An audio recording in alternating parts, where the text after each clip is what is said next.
ناتوی کا لشکر، ناتوی کا لشکر۔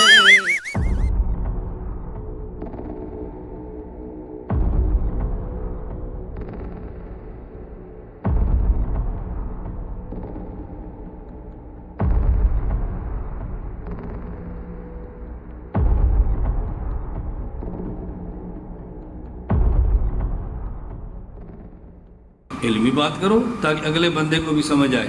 میں خیر عرض کرتا خاتم النبیین، ایک جو اہم شبہ جس کو میں نے چھیڑنا ہے نا وہ بڑا اہم ہے۔ وہ کیا؟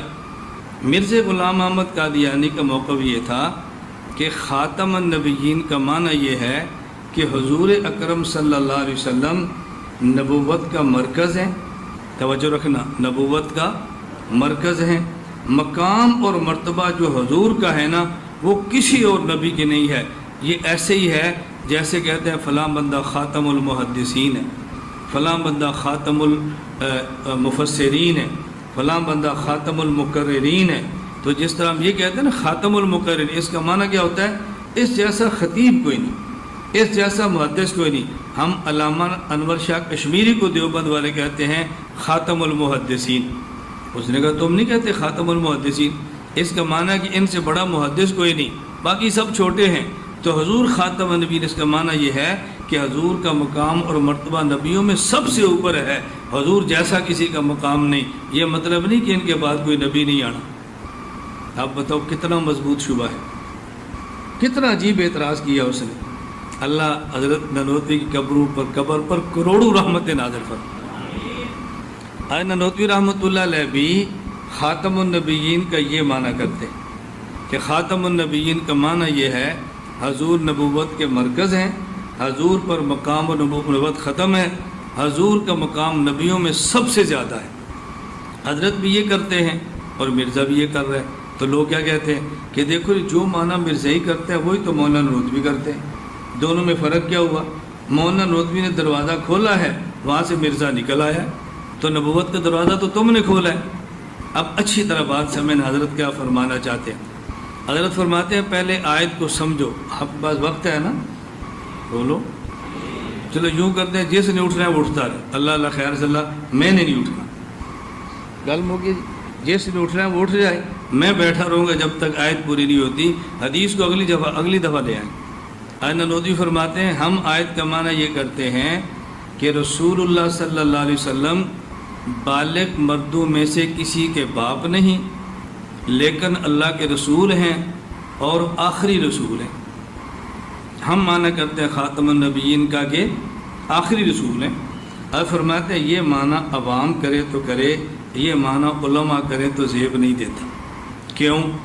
فرمایا اس پہ دو اشکال ہیں۔ پہلا اشکال یہ ہے کہ یہ جو لاکنہ ہے اس کا معنی کیا ہے؟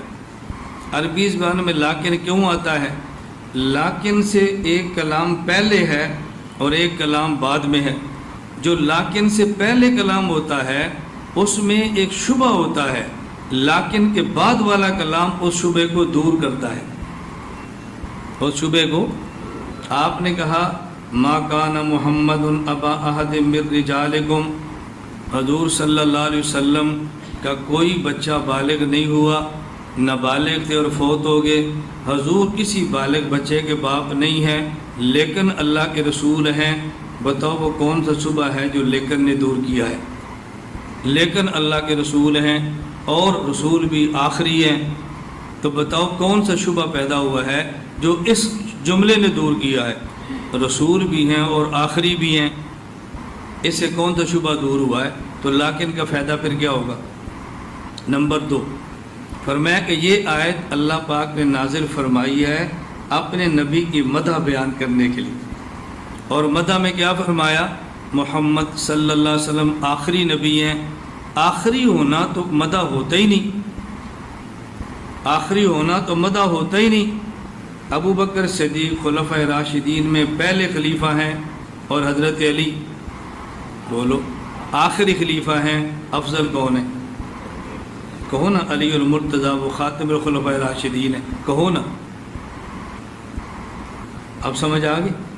حضرت سمجھانے کے لیے فرماتے ہیں شیخ عبد القادر جیلانی پہلے ولی ہیں، اور یہ ہمارے شیخ آخری ولی ہیں. افضل کون ہے؟ بولو کون ہے؟ ہمارے پیر صاحب چونکہ آخری ہیں. بھائی یہ مدینہ اللہ میں 10 صفحے ہیں. یہ صفحے اول کا نمازی ہے، وہ صفحے آخر کا نمازی ہے. افضل کون ہے؟ تو پھر اس میں حضور کی فضیلت کیا ہوگی کہ آپ آخری نبی ہیں؟ اب بتاؤ، مولانا حضور کا اشکال سمجھو.